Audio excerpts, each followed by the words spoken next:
요즘도 자식 생각 때문에 잠들기 힘드신가요? 밤에 불을 끄고 누우면 자꾸만 자식 걱정이 떠오르지는 않으십니까? 취업은 했는데 회사를 그만둔다고 하면 어쩌나? 결혼은 언제 할까? 결혼해서 잘 살 수 있을까? 손주는 누가 돌봐주나? 집은 어떻게 마련하나? 자식은 이미 30, 40이 넘었는데 부모인 저는 아직도 그 걱정에서 벗어나지 못하고 있습니다. 내가 없으면 애들은 어떻게 살까? 내가 조금만 더 도와주면 괜찮을 텐데. 이런 생각들이 머릿속을 떠나지 않습니다. 그런데 한 가지 묻고 싶은 게 있습니다. 이게 정말 사랑일까요? 아니면 우리가 미처 깨닫지 못한 불안은 아닐까요? 오늘 이 이야기는 여러분께 정답을 드리려는 게 아닙니다. 다만 조선시대 최고의 실학자였던 정약용이 자식을 향한 부모의 마음에 대해 남긴 말들을 함께 천천히 들여다보려 합니다. 그의 말 속에는 자식을 사랑하되 집착하지 않는 법, 부모로서 책임지되 인생을 잃지 않는 법, 그리고 인생 후반을 평온하게 살아가는 지혜가 담겨 있습니다. 혹시 지금 이 순간 자식 걱정으로 가슴이 답답하신 분이 계신다면 30분만 저와 함께 해주시겠습니까? 60대의 불안은 왜 대부분 자식에게서 시작되는가? 60대가 되면 대부분의 걱정거리는 자식으로 수렴됩니다. 건강 걱정도, 돈 걱정도, 결국 따지고 보면 자식 때문입니다. 내가 아프면 애들한테 짐이 되니까, 돈을 아껴야 나중에 애들 도울 수 있으니까. 우리는 이미 오래전부터 나보다 자식을 먼저 생각하는 습관에 길들여져 있습니다. 그런데 이상한 일입니다. 자식은 이미 다 컸습니다. 직장도 다니고 가정도 꾸렸습니다. 객관적으로 보면 이제 부모의 손길이 필요 없는 나이입니다. 그런데도 부모의 마음은 왜 이렇게 불안할까요? 첫째, 자식의 인생이 내 인생처럼 느껴지기 때문입니다. 자식이 실패하면 내가 실패한 것 같고, 자식이 힘들어하면 내가 더 힘듭니다. 마치 자식의 삶이 나의 연장선인 것처럼 경계가 흐려져 버린 겁니다. 어느 60대 어머니는 이렇게 말했습니다. 아들이 회사에서 승진 못했다는 얘기를 듣는 순간 내가 뭘 잘못했나 싶어서 밤새 잠을 못 잤어요. 내가 더 공부를 시켰어야 했나? 더 좋은 학원을 보냈어야 했나? 아들은 괜찮다고 하는데 저는 괜찮지가 않더라고요. 이 어머니의 고민 속에는 사랑도 있지만 불안도 있습니다. 자식의 문제를 내 문제로 받아들이는 순간 부모는 평생 불안에서 벗어날 수 없게 됩니다. 둘째, 내가 없으면 아이들은 어떻게 될까라는 공포 때문입니다. 이 공포는 합리적이지 않습니다. 자식은 이미 성인이고 스스로 살아갈 능력이 있습니다. 하지만 부모의 마음 속에는 여전히 어린 시절의 그 모습이 남아 있습니다. 넘어져서 울던 아이, 혼자서는 아무것도 못하던 아이, 그 이미지가 너무 강렬해서 지금의 성인이 된 자식을 있는 그대로 보지 못하는 겁니다. 어느 아버지는 이렇게 고백했습니다. 딸이 이혼했을 때 세상이 무너지는 것 같았어요. 딸은 의연하게 새 삶을 시작하는데 저는 딸이 불쌍해서 걱정돼서 밥도 못 먹었습니다. 그런데 돌이켜보니 제가 더 힘들어했던 것 같아요. 딸은 이미 자기 인생을 살고 있었는데 저만 과거에 멈춰 있었던 거죠. 셋째, 자식 걱정이 습관이 되어버렸기 때문입니다. 20년, 30년, 어쩌면 40년 넘게 우리는 자식을 먼저 생각하며 살아왔습니다. 아침에 일어나면 자식 도시락 걱정, 낮에는 학원비 걱정, 밤에는 성적 걱정. 이제 자식이 다 커서 도시락도 안 싸고 학원도 안 보내는데 걱정하는 습관만 남아있는 겁니다. 마치 전쟁이 끝났는데도 여전히 총을 들고 있는 군인처럼. 여러분, 이 걱정들이 정말 필요한 걱정인지 한번 천천히 들여다볼 필요가 있습니다. 자식을 사랑하는 것과 자식 걱정으로 내 인생을 소진하는 것은 분명히 다른 문제입니다. 정약용이 말한 부모의 역할. 정약용, 조선시대 최고의 실학자이자 두 아들을 둔 아버지였습니다. 그는 41세에 유배를 당해 18년이라는 긴 세월을 고향에서 멀리 떨어진 강진과 흑산도에서 보내야 했습니다. 자식들이 가장 아버지를 필요로 하는 시기에 곁을 지켜주지 못했습니다. 보통 부모라면 견딜 수 없는 죄책감과 불안에 시달렸을 겁니다. 하지만 정약용은 달랐습니다. 그는 유배지에서 아들들에게 수많은 편지를 보냈는데 그 편지 속에는 자식을 걱정하면서도 집착하지 않는 놀라운 균형감이 담겨 있습니다. 부모의 역할은 아이를 완성하는 것이 아니라 아이가 스스로 완성되도록 물러나는 것이다. 이것이 정약용의 핵심 사상입니다. 그는 아들들에게 편지에서 이렇게 썼습니다. 너희는 이미 어른이 되었다. 아버지가 곁에 없어도 스스로 판단하고 행동할 나이다. 내가 할 수 있는 일은 조언을 하는 것뿐이다. 선택은 너희 몫이고 책임도 너희 것이다. 당시 조선 사회는 부모가 자식의 인생을 설계하고 통제하는 것이 당연시되던 시대였습니다. 하지만 정약용은 달랐습니다. 그는 자식을 내 소유가 아니라 독립된 존재로 보았습니다. 이게 무슨 뜻일까요? 자식은 부모를 통해 세상에 왔지만 부모의 것이 아니라는 겁니다. 부모는 자식에게 생명을 주고 키우고 가르칩니다. 하지만 그 인생을 대신 살아줄 수는 없습니다. 자식에게는 자식만의 운명이 있고 자식만의 선택이 있고 자식만의 인생이 있습니다. 정약용은 이렇게 말했습니다. 자식이 넘어지는 것을 보며 가슴 아파하되 대신 일으켜 세워주려 하지 마라. 스스로 일어나는 법을 배워야 다음번에 넘어졌을 때도 일어날 수 있다. 여러분, 이 말의 무게를 느끼시나요? 부모의 진짜 사랑은 자식이 넘어지지 않게 평생 붙잡고 있는 것이 아니라 넘어졌을 때 스스로 일어나는 힘을 기르게 하는 것입니다. 그런데 우리는 어떻습니까? 자식이 조금만 힘들어하면 당장 달려가서 문제를 해결해 주려 합니다. 돈이 필요하다면 당장 통장을 털고, 회사가 힘들다면 그만두라고 하고, 결혼 생활이 어렵다면 이혼하라고 합니다. 그게 사랑이라고 생각합니다. 하지만 정약용은 말합니다. 그것은 사랑이 아니라 자식의 성장을 가로막는 집착이다. 정약용 자신도 유배 생활이 너무 힘들었습니다. 아들들이 보고 싶었고 걱정도 많이 했습니다. 하지만 그는 자식들에게 아버지가 없어서 불쌍하다는 식의 편지를 쓰지 않았습니다. 오히려 이렇게 썼습니다. 아버지가 곁에 없는 것이 너희에게는 오히려 기회다. 스스로 생각하고 스스로 판단하고 스스로 책임지는 법을 배워라. 나는 너희를 믿는다. 이게 진짜 사랑입니다. 자식을 믿어주는 것, 자식의 능력을 인정하는 것, 자식의 선택을 존중하는 것, 그리고 무엇보다 부모도 부모 자신의 인생을 사는 것. 정약용은 유배지에서도 끊임없이 공부하고 책을 쓰고 제자를 가르쳤습니다. 자식 걱정으로 무너지지 않았습니다. 나는 비록 유배 중이지만 내 인생은 여전히 의미 있고 가치 있다. 이런 태도가 오히려 아들들에게 더 큰 가르침이 되었습니다. 부모가 자기 인생을 당당하게 살아가는 모습이야말로 자식에게 줄 수 있는 최고의 유산입니다.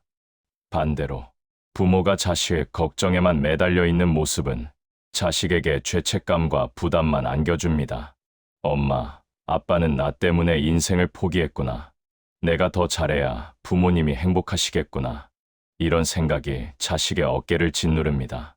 여러분, 정약용이 18년의 유배 생활 끝에 아들들과 재회했을 때 그 아들들은 훌륭한 청년으로 성장해 있었습니다. 아버지가 곁에 없었지만 오히려 그래서 더 단단하게 자랐습니다. 만약 정약용이 유배지에서 매일 자식의 걱정으로 편지를 보내고 아버지가 없어서 미안하다, 너희가 걱정된다며 불안을 전염시켰다면 어땠을까요? 아마 아들들은 아버지의 불안에 짓눌려 제대로 성장하지 못했을 겁니다. 부모의 역할은 자식을 책임지는 것이 아니라 때가 되면 물러나는 것입니다. 물러난다는 것은 사랑을 거두는 게 아닙니다. 자식을 포기하는 것도 아닙니다. 자식의 인생은 자식의 것이고 부모의 인생은 부모의 것임을 분명히 인정하는 것입니다. 자식 때문에 무너진 노년, 자식 걱정에서 벗어난 노년, 이제 두 가지 이야기를 들려드리겠습니다. 첫 번째는 자식에게 모든 것을 걸었다가 무너진 노년의 이야기이고, 두 번째는 자식과 적절한 거리를 두고 평온을 찾은 노년의 이야기입니다. 어느 이야기가 정답이라고 말씀드리려는 게 아닙니다. 다만 여러분께서 천천히 생각해 보시길 바랍니다. 샵샵샵 첫 번째 이야기, 자식을 위해 모든 것을 내려놓은 김씨 부부. 김씨 부부는 평생 성실하게 살았습니다. 남편은 작은 공장을 운영했고 아내는 식당에서 일하며 돈을 모았습니다. 목표는 단 하나, 아들을 대학에 보내고 좋은 직장에 취직시키는 것. 아들은 부모의 기대를 저버리지 않았습니다. 명문대를 졸업하고 대기업에 입사했습니다. 김씨 부부는 너무 기뻤습니다. 이제 우리 아들 잘 됐으니 우리도 편하게 살 수 있겠다. 하지만 시간이 지나면서 상황이 달라졌습니다. 아들이 결혼을 했는데 집값이 너무 비싸서 전세금이 부족하다고 했습니다. 김씨 부부는 노후 자금으로 모아둔 돈을 꺼내 아들에게 주었습니다. 괜찮아. 우리는 연금으로 살면 돼. 몇 년 후 손주가 태어났습니다. 며느리가 일을 해야 한다며 아이를 봐달라고 했습니다. 김씨 부부는 자신들의 건강을 돌볼 겨를도 없이 손주를 키우기 시작했습니다. 허리가 아프고 무릎이 시린데도 손주를 업고 공원을 다녔습니다. 애들 힘들게 할 수 없지. 그러던 어느 날 남편 김씨가 쓰러졌습니다. 병원에 갔더니 당뇨 합병증이 심각하게 진행되어 있었습니다. 손주를 돌보느라 자신의 건강검진을 몇 년째 미뤄왔던 겁니다. 병원비가 나가기 시작했습니다. 김씨는 아들에게 차마 말을 못했습니다. 애는 회사 일도 바쁘고 애 키우느라 힘든데 어떻게 우리 병원비 때문에 부담을 주나. 결국 김씨 부부는 평생 모은 돈을 다 쓰고 건강도 잃고 노년의 여유도 잃었습니다. 그런데 더 슬픈 것은 아들은 부모의 희생을 당연하게 여긴다는 것입니다. 부모님이 도와주시는 게 당연하지 않나요? 저희도 나중에 부모님 모실 거예요. 김씨 부부는 밤마다 후회합니다. 우리가 뭘 잘못했나? 아들을 너무 많이 도와준 걸까? 하지만 이미 돌이킬 수 없습니다. 건강도, 돈도, 존엄도 잃어버렸습니다. 샵샵샵 두 번째 이야기, 자식과 거리를 둔 이씨 부부. 이씨 부부도 평범한 부모였습니다. 딸 하나를 키웠고 딸이 결혼해서 분가했습니다. 딸이 결혼할 때 이씨 부부는 최소한의 축의금만 주었습니다. 우리 노후 자금은 우리가 지켜야 해. 딸아, 미안하지만 너희 부부가 스스로 꾸려나가야 한다. 딸은 처음에 섭섭해했습니다. 친구들은 부모님이 집도 사주고 전세금도 대주는데 자기 부모는 왜 이렇게 냉정한가 싶었습니다. 하지만 이씨 부부는 흔들리지 않았습니다. 우리는 딸을 사랑한다. 하지만 딸의 인생은 딸이 책임져야 한다. 손주가 태어났을 때도 마찬가지였습니다. 일주일에 한 번 정도 손주를 봐주되 매일 돌봐달라는 요구는 정중히 거절했습니다. 우리도 우리 인생이 있단다. 아이는 엄마 아빠가 키워야 해. 딸은 힘들었습니다. 친정 엄마를 원망하기도 했습니다. 하지만 시간이 지나면서 달라졌습니다. 딸은 스스로 일과 육아를 병행하는 법을 배웠고 남편과 함께 문제를 해결하는 법을 배웠습니다. 그리고 어느 날 깨달았습니다. 엄마가 나를 위해서 그렇게 하신 거구나. 이씨 부부는 지금 70대입니다. 건강한 노년을 보내고 있습니다. 일주일에 2번 등산을 가고 친구들과 여행도 다닙니다. 가끔 딸네 집에 가서 손주도 보지만 그게 인생의 전부가 아닙니다. 딸도 부모님을 존중합니다. 우리 엄마 아빠는 당신들 인생을 사세요. 저도 제 인생을 살게요. 이 관계가 훨씬 건강합니다. 서로에게 부담을 주지 않고 서로의 인생을 존중하며 살아갑니다. 샵샵샵 여러분은 어느 쪽에 가까우신가요? 김씨 부부처럼 자식을 위해 모든 것을 내려놓고 계신가요? 아니면 이씨 부부처럼 자식과 적절한 거리를 유지하며 살고 계신가요? 제가 어느 쪽이 정답이라고 말씀드릴 수는 없습니다. 다만 한 가지는 분명합니다.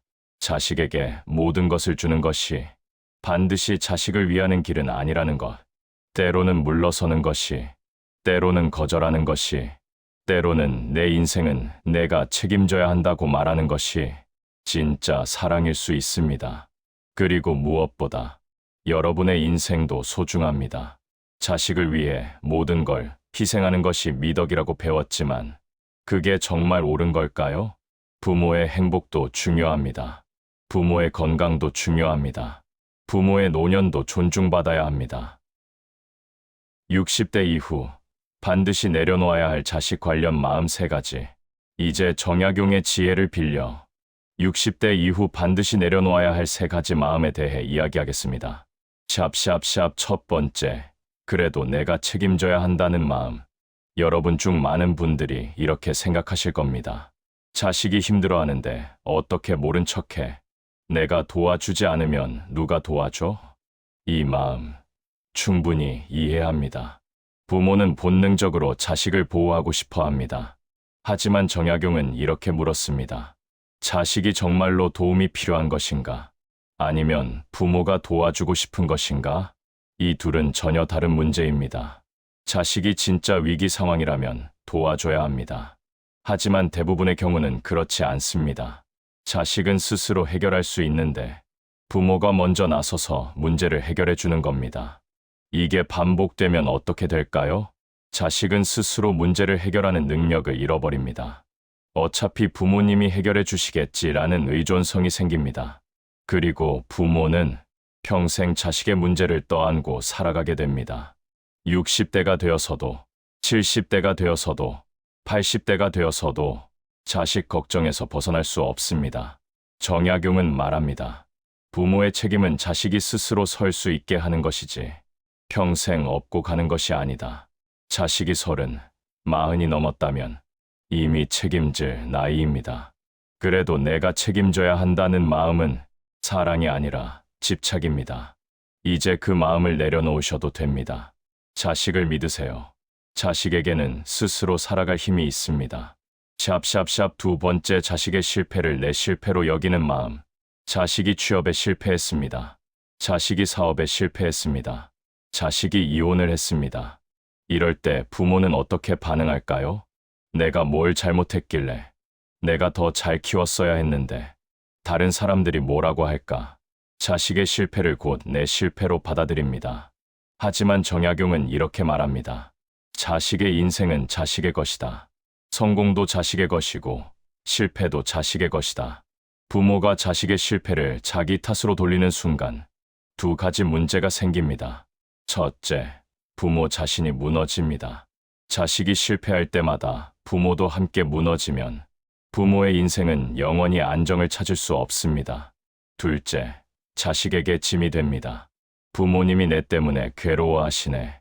이런 생각이 자식을 더욱 힘들게 합니다. 실패는 인생의 일부입니다. 누구나 실패하고 그 실패에서 배우고 다시 일어섭니다. 자식도 마찬가지입니다. 자식이 실패했을 때 부모가 할 일은 함께 무너지는 게 아니라 담담하게 지켜봐 주는 것입니다. 괜찮다. 실패는 누구에게나 있는 일이다. 너는 다시 일어설 수 있다. 나는 내가 일어서는 모습을 지켜볼게. 이렇게 말해주는 것이 진짜 부모의 역할입니다. 자식의 실패를 내 실패로 여기지 마세요. 자식의 인생은 자식의 것입니다. 실패도 성공도 모두 자식이 겪어야 할 경험입니다. 부모는 그저 옆에서 응원하는 사람이면 됩니다. 샵샵샵 3번째, 내 인생보다 자식, 인생을 앞세우는 마음. 마지막으로 내려놓아야 할 마음은 자식이 먼저라는 생각입니다. 여러분은 평생 이렇게 살아왔을 겁니다. 맛있는 음식이 있으면 자식에게 먼저 주고, 돈이 생기면 자식에게 먼저 쓰고, 시간이 나면 자식을 위해 먼저 쓰고, 나중에 여유 생기면 내가 하고 싶은 거 해야지. 하지만 그 나중은 오지 않습니다. 60대가 되어도 70대가 되어도 여전히 자식 먼저입니다. 손주가 태어나면 손주 먼저고 자식이 힘들다고 하면 또 자식 먼저입니다. 정약용은 이렇게 말했습니다. 부모도 자신의 삶을 살아야 한다. 부모가 행복해야 자식도 편안하다. 자식이 진짜 바라는 것이 무엇일까요? 부모가 자신을 위해 모든 걸 희생하는 것일까요? 아니면 부모가 건강하고 행복하게 사는 것일까요? 대부분의 자식은 후자를 바랍니다. 엄마, 아빠, 이제 당신들 인생 사세요. 하지만 부모는 이 말을 못 믿습니다. 괜찮다고 하지만 속으로는 힘들 거야. 내가 도와줘야 애가 편할 거야. 이게 바로 집착입니다. 자식이 괜찮다고 하는데도 믿지 못하고 계속 개입하는 것. 이제 멈춰야 합니다. 내 인생을 자식보다 앞에 두세요. 자식을 사랑하지 말라는 게 아닙니다. 다만 자식의 인생과 내 인생을 분리해서 봐야 한다는 겁니다. 자식에게 필요한 도움을 주되 내 인생을 포기하지는 마세요. 자식을 걱정하되 그 걱정이 내 행복을 빼앗지 않게 하세요. 자식과 시간을 보내되 내 시간도 소중히 여기세요. 이것이 정약용이 말한 균형 잡힌 부모의 사랑입니다. 인생 후반의 중심을 되찾는 시간. 여러분, 오늘 이 긴 이야기를 끝까지 들어주셔서 감사합니다. 마지막으로 이것만은 꼭 말씀드리고 싶습니다. 자식을 내려놓는다는 것은 자식을 버리는 게 아닙니다. 자식을 덜 사랑하는 것도 아닙니다. 다만 사랑의 방식을 바꾸는 것입니다. 집착하는 사랑에서 존중하는 사랑으로, 걱정하는 사랑에서 믿어주는 사랑으로, 자식의 인생에 매달리는 사랑에서 자식의 인생을 응원하는 사랑으로, 그리고 무엇보다 내 인생의 주인을 다시 나로 돌려놓는 것입니다. 60대가 되면 많은 것들이 끝났다고 느껴집니다. 일도 끝났고, 자식 키우는 것도 끝났고, 이제 남은 건 조용히 늙어가는 것뿐이라고 생각합니다. 하지만 그렇지 않습니다. 60대는 끝이 아니라 새로운 시작입니다. 평생 자식을 위해 살았다면 이제는 나를 위해 살아도 됩니다. 평생 누군가를 돌보며 살았다면 이제는 나를 돌봐도 됩니다. 평생 걱정하며 살았다면 이제는 평온을 누려도 됩니다. 정약용은 유배에서 풀려났을 때 61세였습니다. 그 나이에도 그는 새로운 삶을 시작했습니다. 책을 쓰고 제자를 가르치고 마을을 위해 일했습니다. 자식 걱정에 매달리지 않았습니다. 자식은 자식대로 잘 살고 있으니 이제 나는 내 인생을 살겠다는 태도였습니다. 그렇게 그는 75세까지 의미 있고 행복한 노년을 보냈습니다. 여러분도 그럴 수 있습니다. 자식 걱정을 내려놓는 순간 여러분의 인생이 다시 숨을 쉬기 시작할 겁니다. 아침에 일어났을 때 오늘 자식이 뭘 하고 있을까 걱정하는 대신 오늘 내가 뭘 하고 싶은지 생각하게 될 겁니다. 밤에 잠들 때 자식이 잘 지내고 있을까 불안해하는 대신 오늘 하루 나는 어땠는지 돌아보게 될 겁니다. 부모의 인생은 부모의 것입니다. 자식을 사랑하되 집착하지 마세요. 자식을 걱정하되 자식의 인생을 대신 살려 하지 마세요. 자식을 도와주되 내 인생을 포기하지는 마세요. 이것이 정약용이 우리에게 남긴 메시지입니다. 그리고 이것이 인생 후반을 평온하게 사는 유일한 길입니다. 오늘부터라도 천천히 시작해 보세요. 자식에게 매달리는 시간을 조금씩 줄이고 나 자신에게 쓰는 시간을 조금씩 늘려보세요. 자식이 괜찮다고 할 때 그 말을 믿어보세요. 자식이 스스로 하겠다고 할 때 물러서 보세요. 처음에는 어색하고 불안할 겁니다. 내가 이러는 게 맞나? 자식이 섭섭해하지는 않을까? 이런 생각이 들 겁니다. 하지만 시간이 지나면 알게 될 겁니다. 자식도 여러분도 훨씬 더 자유롭고 편안해졌다는 것을. 자식 걱정을 내려놓는 날, 비로소 내 인생이 다시 시작됩니다. 여러분의 60대가 자식 걱정이 아니라 내 행복으로 채워지길 바랍니다. 여러분의 70대가 불안이 아니라 평온으로 가득하길 바랍니다. 여러분의 노년이 후회가 아니라 만족으로 빛나길 바랍니다. 오늘 이 이야기가 여러분의 마음속 어딘가에 작은 씨앗으로 남아 천천히 자라나길 바랍니다. 긴 이야기 끝까지 들어주셔서 진심으로 감사합니다. 오늘 영상이 도움이 되셨다면 좋아요와 구독 부탁드립니다. 그리고 여러분의 생각을 댓글로 나눠주시면 감사하겠습니다. 나는 어떤 부모였을까? 앞으로 어떤 노년을 살고 싶을까? 천천히 생각해 보시는 시간이 되셨으면 좋겠습니다. 다음 영상에서 또 뵙겠습니다. 감사합니다.